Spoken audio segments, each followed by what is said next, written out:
Next हमारे पास है refinement of partition. अब रिफाइनमेंट किसको कहते हैं? पार्टीशन की। अब पिछली वीडियो में हमने किया है कि पार्टीशन किसको कहते हैं, अब करेंगे हम रिफाइनमेंट। हमने क्या किया? Let P1 and P2 be the two partition of a b, close interval a b. मतलब ए बी एक हमारे पास इंटरवल लिया, उसके हमने P1 और P2 दो क्या कर लिए? पार्टीशन कर लिए, ठीक है। Then P1 is called the refinement of P2 if and only if P1 contain all point of P2 and at least one more point। देखो इसका क्या मतलब है कि P1 को रिफाइनमेंट कब कहेंगे? P2 की, ठीक है। जब अगर P1 के अंदर जितने भी पॉइंट हैं P2 के वो कंटेन हो और साथ में क्या हो? एक एक्स्ट्रा पॉइंट हो। देखो जैसे मान लो कि मैंने क्या लिया? P1 लिया, ठीक है। इसके अंदर ये सारे पॉइंट्स ले लिए, एक्स नोड, x1, x2, ये मतलब क्या की हुई है? पार्टीशन की हुई है। और ऐसे ही P2 की। बट इसमें और इसमें क्या है? एक पॉइंट अलग है। देखो P2 में ये क्या है? डेल्टा नहीं है ना, और P1 में क्या है? एक एक्स्ट्रा पॉइंट आ गया, डेल्टा, ठीक है। इसका मतलब क्या हुआ? जितने भी P2 के एलिमेंट्स हैं वो किस में आ गए? P1 में आ गए, और एक एक्स्ट्रा एलिमेंट आ गया, तो इसीलिए इसको क्या कह देंगे? ये इसकी रिफाइनमेंट है, ठीक है। अब नेक्स्ट हमारे पास बेसिक टर्म होती है upper bound. Let S1 be any subset of R, then a real number m is called the upper bound of S if and only if every element of S is less than or equals to m। देखो upper bound किसको कहते हैं कि अगर हमारे पास कोई भी set है, देखो इसको एग्जांपल के थ्रू समझते हैं। जैसे हमारे पास एक एस सेट लिया 1/n, n belongs to natural number. तो जैसे अगर हमने n की वैल्यू 1 पुट की 1/1, n की वैल्यू 2 पुट की 1/2, ऐसे ही 3 पुट करेंगे 1/3। कब तक चलेगी? लास्ट हम इसकी n की वैल्यू क्या ले सकते हैं? इन्फिनिटी। तो 1/∞ क्या हो जाएगा? 0। पर 0 क्या है? 0 एक रैशनल नंबर नहीं है, तो इसके अंदर तो कंटेन नहीं होगा। मतलब अप्रोच तो किसको कर रहा है? ये 0 को, पर 0 इसके अंदर इंक्लूड नहीं होएगा, ठीक है। अब देखो ये सेट है, उन्होंने अपर बाउंड की क्या कहा था कि जो सेट के हर एक एलिमेंट जो सेट का है वो कम होना चाहिए किससे? m से, तभी वो क्या बनेगा? उसका अपर बाउंड बनेगा। जैसे अगर इसको नंबर लाइन से रिप्रेजेंट करा 0 to 1, ये हो गया 1/0 to 1, 1/2, 1/3, 1/4, ऐसे यहाँ पे 1/5। अब देखो जो ये सारे के सारे एलिमेंट्स हैं 1 से क्या है?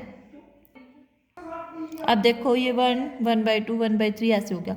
अब इसकी ये पूरा सेट है, ठीक है। इसका अपर बाउंड क्या हो सकता है? 1 भी हो सकता है, 2 भी हो सकता है, 3 भी हो सकता है। क्यों? क्योंकि 2 से ये सारे के सारे एलिमेंट्स क्या होने चाहिए? जो सेट के एलिमेंट्स है वो क्या होने चाहिए? छोटे। अब देखो 3 भी हो सकता है, ठीक है। 1 भी हो सकता है। 1 क्यों हो सकता है? इक्वल का साइन भी तो है ना, जो x है मतलब वो क्या होना चाहिए? इक्वल भी हो सकता है किसके? m के, ठीक है। अब देखो 1 भी हो सकता है इसका अपर बाउंड। अब मैं ऐसे कहूँ कि 1/2 हो जाएगा, पर 1/2 क्यों नहीं हो सकता? क्योंकि इससे बड़ा एलिमेंट हमारे पास अभी पड़ा है, वो क्या है? 1। 1 सबसे बड़ा एलिमेंट है ना इस सेट का, तो 1 क्या बन जाएगा? इसका अपर बाउंड, ठीक है। 1, 2, 3 ये सारे इसके क्या बन गए? अपर बाउंड बन गए।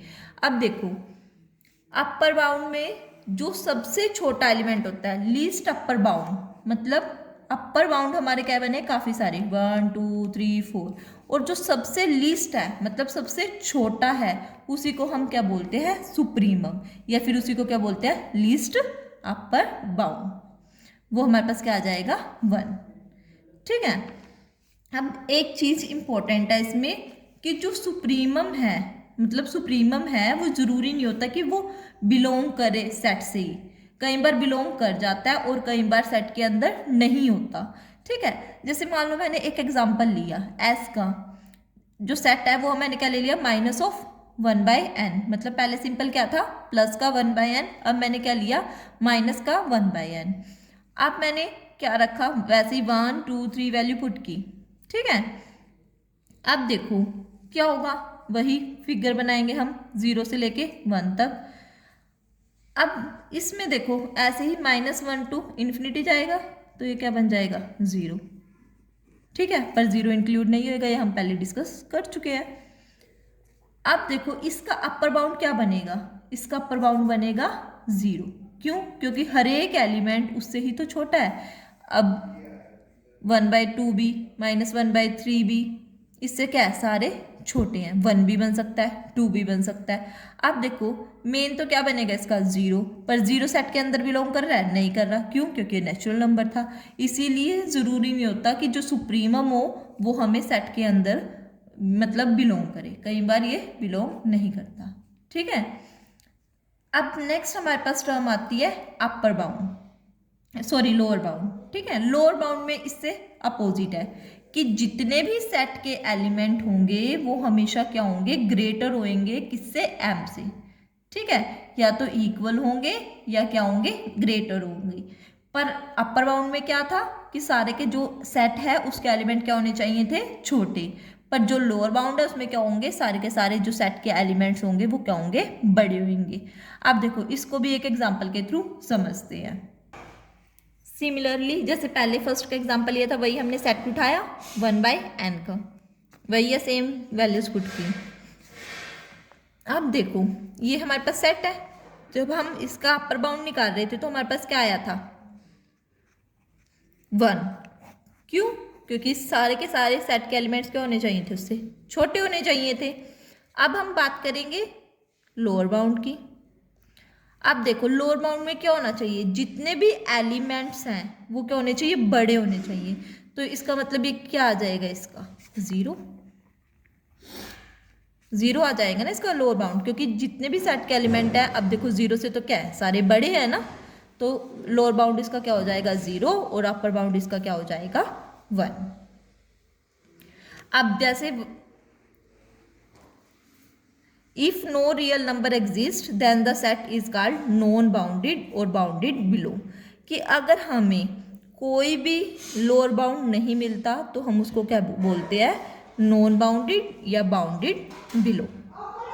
ठीक है, नेक्स्ट हमारे, अब देखो जैसे वो हम कह रहे थे कि जितने भी उसमें क्या था कि लीस्ट अपर बाउंड था, मतलब अपर बाउंड का सबसे छोटा उसको हम क्या कह रहे थे, लीस्ट अपर बाउंड या फिर सुप्रीमम। अब देखो इसमें क्या है, लोअर बाउंड, लोअर बाउंड तो हमें क्या मिल सकता है, 0 भी मिल सकता है, -1 भी मिल सकता है, -2 भी मिल सकता है, क्योंकि सारे के सारे एलिमेंट इससे, जो सेट के एलिमेंट है वो इससे बड़े हैं। बट इसमें से जो सबसे बड़ा होगा उसको हम क्या बोलते हैं, ग्रेटेस्ट लोअर बाउंड या फिर इन्फीमम। ठीक है, आई होप ये आपको समझ आया होगा। नेक्स्ट में हम डिस्कस करेंगे अपर सम, लोअर सम।